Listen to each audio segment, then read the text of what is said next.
ভিডিওটি না দেখলে মিস করবেন এমন মজাদার মসুর ডালের চচ্চড়ি আমার নানি রান্না করতেন। রান্নার জন্য ধুয়ে মসুর ডালটা পরিষ্কার করে নিয়েছি, তারপর পুঁইয়ের পাতাটাও কুচি কুচি করে কেটে তৈরি করে রেখে দিয়েছি। আর এখানে নিয়েছি পেঁয়াজ, রসুন আর কাঁচামরিচ। রসুনটা কুচি কুচি করে নিয়েছি, কাঁচামরিচটাও ধুয়ে কেটে নিয়েছি, আর পেঁয়াজটাও কুচি করে রেডি করে রেখে দিয়েছি রান্নার জন্য। মশলাগুলো একসাথে বাটিতে হালকা পানি দিয়ে রেখে দিয়েছি। হলুদ গুঁড়ো, মরিচ গুঁড়ো, পরিমাণে গরম মশলা গুঁড়ো, বাটিতে দানাদার মশলা, জিরা, দারচিনি, এলাচি, লং সবকিছুই নিয়েছি। পরিষ্কার একটি কড়াইয়ের মধ্যে আমি পেঁয়াজ কুচি, রসুন কুচি আর কাঁচামরিচটা দিয়ে দিলাম। পুরো মশলার বাটিতে পানি মিক্স করে যেগুলো রেখে দিয়েছিলাম, মরিচ, তারপরে গরম মশলার গুঁড়ো ওই বাটিটা এইবার ঢেলে দিলাম কড়াইয়ের উপর। এই পানিটা ঢেলে দেওয়ার পর আমি কি করব, এখানে পেঁয়াজ, রসুন এগুলো ভালো করে চটকে নেব পানির সাথে। এইভাবে একটা একটা করে পেঁয়াজগুলো খুব ভালো করে আমি চটকে নিয়েছি রসুনের সাথে। আর পানি দেওয়াতে ভালোই চটকাতে মজা হয়। চটকে নেওয়ার পদ্ধতি আমার খুবই ভালো লাগে। আর এমন মাখানো তরকারি, হাতে দিয়ে মাখানো তরকারি খেতে খুবই ভালো লাগে। আমার ভালো লাগার কথাটা বললাম, আপনাদের নিশ্চয়ই ভালো লাগবে। ভিডিওটা দেখতে থাকুন। ধুয়ে রাখা মসুরি ডালগুলো এইবার সবটুকু আমি কি করব, কড়াইয়ের মধ্যে নিয়ে আসবো। মসুর ডালগুলো অনেকক্ষণ আগে আমি ধুয়ে পরিষ্কার করে রেখে দিয়েছিলাম। ইচ্ছে করলে আপনি 1-2 ঘন্টা আগেও পরিষ্কার করে ধুয়ে রেডি করে রাখতে পারেন। আগে থেকে ধুয়ে পরিষ্কার করে রাখলে খুবই ভালো হয়, আর ডালটাও তাড়াতাড়ি সিদ্ধ হয়ে যায়। ডাল তাড়াতাড়ি সিদ্ধ হয়ে গেলে তো খুবই ভালো হয়, রান্নার জন্য অনেক উপকারে আসে, আর রান্নাটাও চটজলদি হয়ে যায়। কি বলেন বন্ধুরা, খুবই ভালো আইডিয়া, তাই না? পাত্রে যেগুলো 1-2টা ডাল পড়েছিল সবগুলো আমি একটা একটা করে তুলে নিচ্ছিলাম, আর একটাও ডাল রাখিনি আমি কোনো পাত্রে। সবগুলো ডাল উঠিয়ে নেওয়ার পর আমি কি করলাম, যেগুলো কুচি করে আমি পুঁইয়ের শাকের পাতাগুলো রেখেছিলাম সেগুলো নিয়ে আসলাম এই পাত্রে। এগুলো সাইজ করে আমি কুচি কুচি করে রেখে দিয়েছিলাম, খুব একটা না, কারণ সিদ্ধ হলে অনেকটাই নরম হয়ে যাবে। শাকের এই নরম পাতাগুলো অল্পতেই সিদ্ধ হয়। হাতে মাখিয়ে নেওয়ার পদ্ধতি এইবার আমি শুরু করলাম। অনেকটা একটু শক্তি খাটিয়ে আমি চটকে নিচ্ছি, আর হাতে মাখানোর এই পদ্ধতিটা আমার খুবই পছন্দের। রান্নার অর্ধেক কাজ এইটাতে হয়ে যায় বলতে পারেন। এইবার আমি ডালের সাথে আর এই পুঁই পাতার শাকের সাথে খুব ভালো করে চটকে নিচ্ছি। ডালগুলো নিচে ছিল সেগুলো উপরের দিকে নিয়ে এসে আমি উল্টে পাল্টে খুব ভালো করে ঘুরিয়ে ঘুরিয়ে খুব সুন্দর করে চটকে নিচ্ছি। অনেকটাই চটকিয়ে ফেলেছি। এইবার হচ্ছে আমার শেষ ধাপ, যেটা হচ্ছে আমার তেল দেওয়ার বাকি। এখন আমি পরিষ্কার হাতে বাকি তেলটা দিয়ে দেব। তেলটা আমি অবশ্যই আমার প্রয়োজন মতো রান্নায় ব্যবহার করার চেষ্টা করব। খুব বেশি তেল নিলেও ভালো লাগবে না, আবার খুব কম তেল নিলেও ভালো লাগবে না। যতটুকু প্রয়োজন ঠিক তেমনটি আমি নিয়ে নেব এই বোতলের থেকে তেল।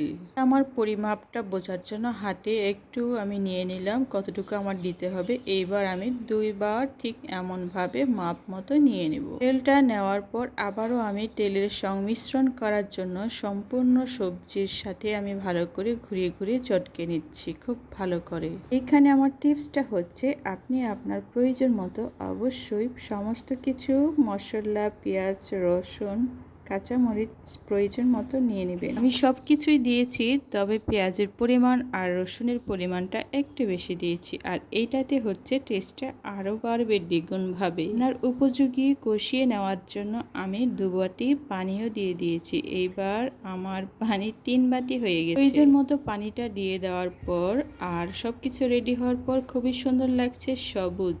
আর রান্না করার পর দেখতে পাচ্ছি হলুদ কালারটা চলে আসছে।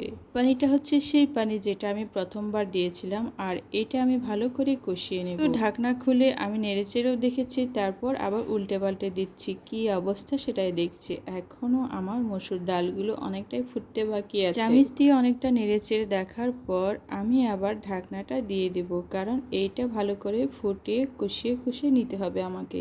এই রান্নাটা আমার নানিরা করতেন, দাদিও করতেন, খুব মজা করে খাওয়াতেন গরম ভাত দিয়ে, এতটাই টেস্ট হতো। পুরোনো দিনের ধ্যান ধারণা কিন্তু খুবই টেস্ট। আর মডার্ন যুগে আমি এসে রান্না করছি, তবে এটাও অন্যরকম টেস্ট। রান্নাটা করার সময় অবশ্যই পুঁইশাকের কচি পাতাগুলো নিতে হবে, তাহলে চটজলদি রান্নাটা হবে আর টেস্টের পরিমাণও তো বাড়বেই। থাকবে মসুর ডালের সাথে পুঁইশাকের পাতার সাথে মজাদার রান্নার খাবার। এই রান্নাটা, এই রেসিপিটা গরম ভাতের সাথে খেতে এতটাই ভালো লাগে। আমি আরেকটা জিনিস অ্যাড করব, এইটাতে গোটা ডিম ভেঙে তরকারির মধ্যে ছেড়ে দিব, তার মানে ভাঙা ভাঙা ডিমটা থাকবে। এটা হচ্ছে আমার টেকনিক।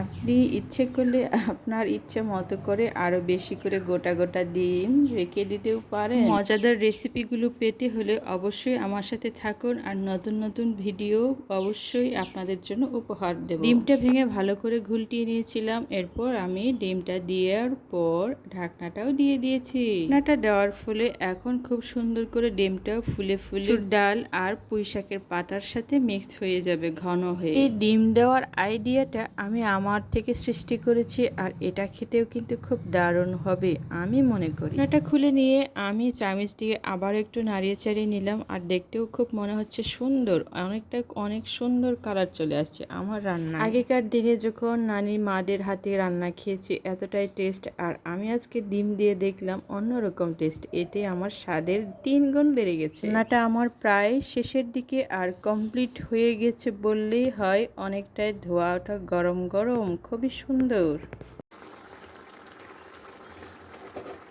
আমার রোজ প্লেটে ভাত নিয়ে বসে আছে, চটজলদি ওর জন্য আমি আগেই দিয়ে দেব। ওই বলে কি, আজকে তোমার রান্না তো অন্যরকম, একটা টেস্ট করে দেখি। আর এত সুন্দর রান্না আমি কি না খেয়ে থাকতে পারি? বলা সেই কাজ, অলরেডি খেতেও বসে গেছে খুব সুন্দর করে।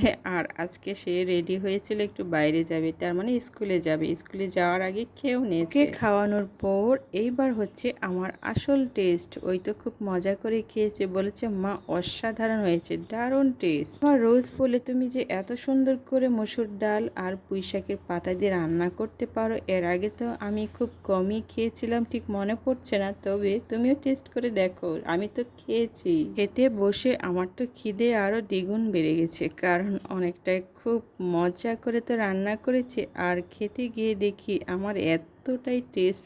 অনেকে হয়তো মনে করবে যে নিজের প্রশংসা নিজেই করি, তা ঠিক, আমার প্রশংসা আমি নিজেই করছি, তবে রান্নার টেস্টটা তো দেখতে হবে না। বসে ছোটবেলার কথা মনে পড়ে গেল, কারণ যখন খেতে বসতাম ছোটবেলায়, তখন বোনেরা ভাইয়েরা সব একসাথে মিলে সারি সারি বসে খেতাম। এই ছোটবেলার কথা আজও মনে পড়ে। খাওয়া দাওয়া শেষ করে সবাই ঘুরতে যেতাম আর খেলাধুলা করতাম, গোল্লা ছুট, তারপরে আরো কত কিছু। দিন ঠিক মতো খেলাধুলা হয় না, আর এখন তো বয়স হয়ে গেছে, এখন কি আর সেই আগের মতো গোল্লাছুট খেলা যায় না। এখন যেটা করতে পারি, এখন হচ্ছে মা নানিদের মতো করে সুন্দর সুন্দর রান্না করে আমার বাচ্চাদের, পরিবারের সদস্যদের খাওয়াতে পারি, আর বন্ধুদের সাথে শেয়ার করতে পারি। যে মধ্যে ইচ্ছে হয় গোল্লাছুট খেলতে, কিন্তু এখন তো আর সেরকম করে দৌড়াতে পারবো না। এখন আমি যে জিনিসটা দৌড়াতে পারি সেটা হচ্ছে আমার রান্নায়।